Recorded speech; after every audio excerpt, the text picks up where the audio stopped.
قرآن میں مولا فرماتا ہے وَجَعَلْنَا مِنَ الْمَاءِ كُلَّ شَيْءٍ حَيٍّ، ہم نے ہر چیز کو پانی سے بنایا ہے. یہ رب تعالیٰ فرما رہا ہے، جس کا قرآن عظیم گواہی دے رہا ہے. قرآن کس زمانے میں اترا وہ بھی آپ کے ذہن میں ہونا چاہیے.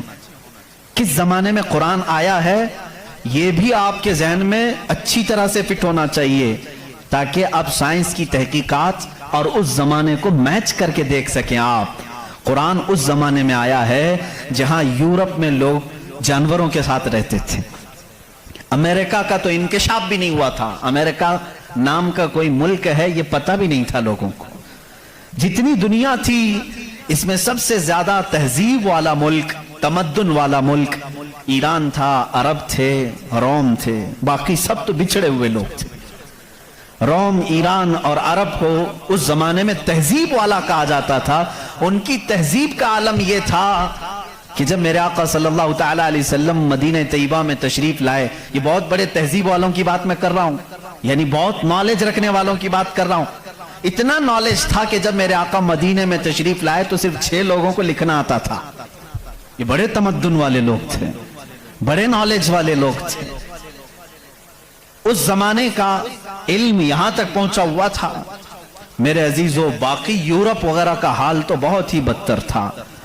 یہاں تک کہ آبادی کیسے بنائی جائے یہ سلیقہ اسلام نے بتایا ہے. روڈ تک بنانے کے طریقے، راستے کیسے بنتے ہیں یہ بھی کوئی علم نہیں تھا. پہلے لوگ ستارے دیکھتے تھے اور چلتے جاتے تھے. یا آج جو روڈ بنے ہوئے ہیں اس کی ایجاد ہی سیدنا عمر فاروق نے کی ہے رضی اللہ تعالیٰ. کہ عام ایک راستہ ہونا چاہیے، ہائی وے ہونا چاہیے، اس کو پکا بنانا چاہیے کہ لوگ اسی سے گزریں. آج آپ کو راستے اتنے بنے ہوئے ہیں اس لیے کوئی تارا نہیں دیکھتا، صرف سامنے دیکھتے ہیں. اب تارے دیکھیں گے تو پھر بڑا مسئلہ ہو جائے گا. اس زمانے میں تارے دیکھ کر کے چلتے تھے. عزیزان گرامی، یورپ کا حال اس زمانے میں یہ تھا کہ نالج نام کی کوئی چیز نہیں تھی. وہ لوگ انت وشواس، جیسے آج بھی ہمارے ہاں کچھ لوگوں میں موجود ہے، اندھا یقین، ان چیزوں پر بہت عمل کرتے تھے. جیسے اپشگن ہو جانا، یہ تمام معاملات میں بہت وہ آگے تھے. حتیٰ کہ بیماریوں کو بھی وہ بیماری نہیں سمجھتے تھے. جیسے آج یورپ جادو ٹونے پر یقین نہیں رکھتا، ہر چیز کو بیماری کہتا ہے. اس زمانے میں ہر بیماری کو وہ جادو سمجھتے تھے، شیطان سمجھتے تھے. بیماری کا ان کو ادراک بھی نہیں تھا. اسلام میں جو فقہا پیدا ہوئے، جو اطباء پیدا ہوئے، جو سائنسدان پیدا ہوئے، انہوں نے بیماری کے متعلق بہت سارے تحقیقات پیش کی. صرف یہ بات میں عرض کرنا چاہوں گا کہ قرآن اس زمانے میں نازل ہوا ہے جب علم کا وجود زیادہ نہیں تھا لوگوں کے پاس، اتنا کہ کوئی اکا دکا لکھنا جانتا تھا. اور کس پر نازل ہوا یہ بھی آپ کے ذہن میں ہونا چاہیے. 2 چیزیں دماغ میں رکھیں، اس کے بعد پھر میں قرآن کی آیتیں پڑھتا ہوں. ایک ماحول ایسا ہے، سائنس کا وجود نہیں، علم کا وجود نہیں، علم نام کی چیز ہی نہیں تھی لوگوں کے پاس. اور جس پر نازل ہوا وہ ایسا رسول ہے جو کسی کا شاگرد بھی نہیں،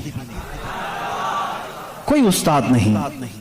محمد الرسول اللہ صلی اللہ تعالی علیہ وسلم، ان پر قرآن نازل ہوا. ایسے ماحول میں نازل ہوا جب کوئی علم جاننے والا نہیں تھا. اور جس پر نازل ہوا وہ کسی یونیورسٹی سے پڑھا، کسی کالج سے پڑھا، کسی مدرسے سے پڑھا ہوا رسول نہیں. اس رسول کا معلم اور استاد صرف خالق کائنات ہے. جبرائیل علیہ السلام کا بھی صرف اتنا کام رہا ہے، جو رب نے حکم دیا اتنا ہی پہنچا دیا.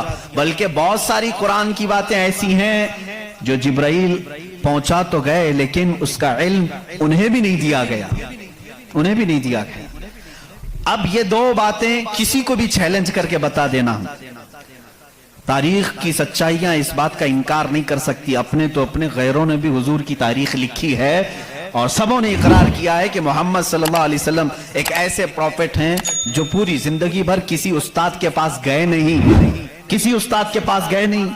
اور یہ بھی حکمت ہے میرے مولا کی، اسی لیے ہم اس رسول کو النبی الامی کہتے ہیں. امی کا مطلب کچھ بیوقوف لوگ آج کے زمانے کے جو بدعقیدہ ہیں وہ ان پڑھ کرتے ہیں. رسول ان پڑھ تھے معاذ اللہ.